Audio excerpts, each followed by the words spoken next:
अस्सलामुअलैकुम वरहमतुल्लाहि वबरकातुहू। मैं हूँ ग़ुलाम मोइन हैदर। आपको हमारे यूट्यूब चैनल में खुश आमदीद। ये वीडियो रूहानी मालिजीन के लिए, आमिलीन के लिए और रूहानियत से दिलचस्पी रखने वाले स्टूडेंट्स और तालिब इल्मों के लिए है। आप इल्म हाज़रात के मुतालिक जानते होंगे कि इल्म हाज़रात क्या हैं, लेकिन अगर आप नए हैं, हमारी वीडियो पहली बार देख रहे हैं, तो आपको बता दूं, इल्म हाज़रात रूहानियत में एक अहम सबक है, एक अहम मौजू है, और अगर मैं ये कहूँ कि एक अहम इल्म है तो ये बजा होगा। दोस्तों, इल्म रूहानियत में इल्म हाज़रात एक अहम टॉपिक है। जो बंदा इल्म हाज़रात पर अबूर हासिल कर लेता है, उसको फिर और किसी भी अमल की ज़रूरत नहीं पड़ती। हाज़रात के लिए उसका एक ही कामयाब अमल काफ़ी है।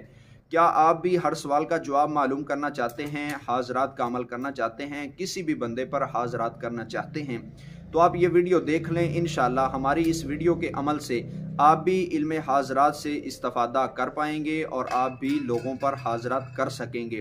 दोस्तों, आपने हाज़रात का ये अमल किस तरह करना है? सबसे पहले हदायत को फॉलो करना है कि आपने अल्लाह की रज़ा की खातर 5 वक़्त की नमाज स्टार्ट करें। 5 वक़्त की जब आप नमाज पढ़ेंगे तो आपके अंदर से बुराइयां ख़त्म होगी। जब बुराइयां ख़त्म होगी तो आपकी ज़ुबान साफ़ होती जाएगी। दिन ब दिन आपकी ज़ुबान में अल्लाह का ज़िक्र जब आता जाएगा तो आपकी ज़बान पाकीज़ा होती जाएगी। तो आपने इल्म हाज़रात का ये अमल किसी भी दिन शुरू करना है। आपने जिस दिन ये अमल स्टार्ट करना है, उस दिन से लेकर जब तक ये अमल मुकम्मल ना हो, कोई नागा नहीं करना। और आपने पाको साफ़ कपड़े पहनना है और खुशबू का एहतमाम करना है, इंतज़ाम करना है। कोई भी आपको खुशबू भली लगे उसका आपने इस्तेमाल करना है। और एक परहेज़ है कि आपने जलाली परहेज़ करना है। जो रूहानी आमिलीन हैं, मालिजीन हैं या रूहानी स्टूडेंट्स हैं, वो जानते हैं कि जलाली परहेज़ क्या होता है। अगर आपको नहीं मालूम तो कमेंट बॉक्स में बताएं, हम इंशाअल्लाह नई वीडियो जलाली परहेज़ पर भी बनाएंगे। आपने जलाली परहेज़ करना है और इसके अलावा आपने पाको साफ कपड़े पहनकर खुशबू लगाकर खाना काबा की जानब मुंह करके बैठ जाना है।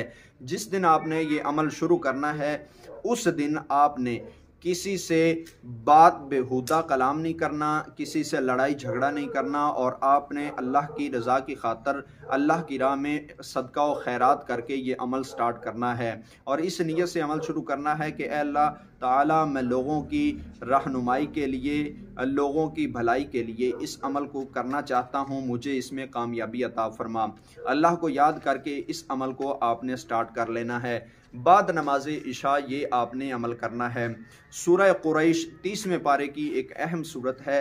सूरह कुरैश, ली इलाफि कुरैश इलाफिहिम रिहलतश शिताइ वस्सैफ।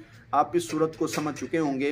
इस सूरत को आपने डेली पहले अपना हिसार कर लेना है। जो रूहानी मालिजीन हैं वो जानते हैं कि हिसार किस तरह किया जाता है, लेकिन अगर आप नहीं जानते तो हिसार के मुतालिक सुन लें। आपने एक आम सा हिसार करना है। आम सा हिसार ये भी होता है कि आप अव्वल आखिर एक एक बार दुरूद शरीफ पढ़ें, दरमियान में एक बार सूरह फातिहा, 3 बार आयतल कुर्सी, 3 बार सूरह फलक नास पढ़कर और आखिर में फिर दुरूद शरीफ पढ़कर अपने हाथों पर फूंक लगाकर हिसार की नीयत से पूरे जिस्म को आप हिसार कर लेते हैं। इसके बाद आपने दरूद तंजीना का हिसार करना है। दरूद तंजीना 7 बार पढ़कर अपने जिस्म पर फूंक लेना है हिसार की नीयत से। उसके बाद आपने सूरह कुरैश पढ़ना है। सूरह कुरैश आपने 3125 मरतबा सूरह कुरैश पढ़ना है। और सूरह कुरैश 3125 मरतबा आप डेली खशू व खुजू के साथ पढ़ेंगे और अमल के दौरान किसी से गुफ्तगू नहीं करेंगे। जलाली परहेज़ के साथ ये अमल किया जाएगा। दौरान अमल कोई भी नागा नहीं चलेगा। रोज़ाना 3125 मरतबा ये तादाद आपकी होगी और इसको 40 दिन तक आपने करना है। ये 1.25 लाख की तादाद मुकम्मल हो जाएगी। इस तरह आप इसके आमिल हो जाएंगे, सूरह कुरैश के आप आमिल हो जाएंगे। फिर आप, अगर आप रूहानी मुआलिज हैं तो आपको पता होगा कि एक बच्चे को बिठाकर किस तरह हाज़रात की जाती है। ये अमल, हाज़रात का अमल 40 दिन तक करना है। 40 दिन के बाद आप आमिल हो जाएंगे। उसके बाद आप किसी पर भी बैठकर हाज़रात कर सकते हैं, अपने सवाल का जवाब मालूम कर सकते हैं। ये नहायत ही अहम है और ये इसकी इजाज़त किसी आम बंदे को या किसी गैर मुतल्लका बंदे को नहीं है। जो बंदा रूहानियत से दिलचस्पी रखता है, इसके कानून को जानता है, वो ही इस अमल में हाथ डाले। दूसरों के बस की ये बात नहीं है। अगर आप बिला वजह इस काम में कूद पड़ेंगे तो आपके लिए नुकसान का भी खदशा हो सकता है। उम्मीद है कि आपको इस वीडियो की अच्छी तरह समझ आ चुकी होगी। अगर समझ ना आए तो कमेंट बॉक्स में हमसे पूछ सकते हैं। मुझे दीजिए इजाज़त, नई वीडियो के साथ आपकी खिदमत में हाज़िर होऊंगा। अस्सलामु अलैकुम व रहमतुल्लाहि व बरकातुहू।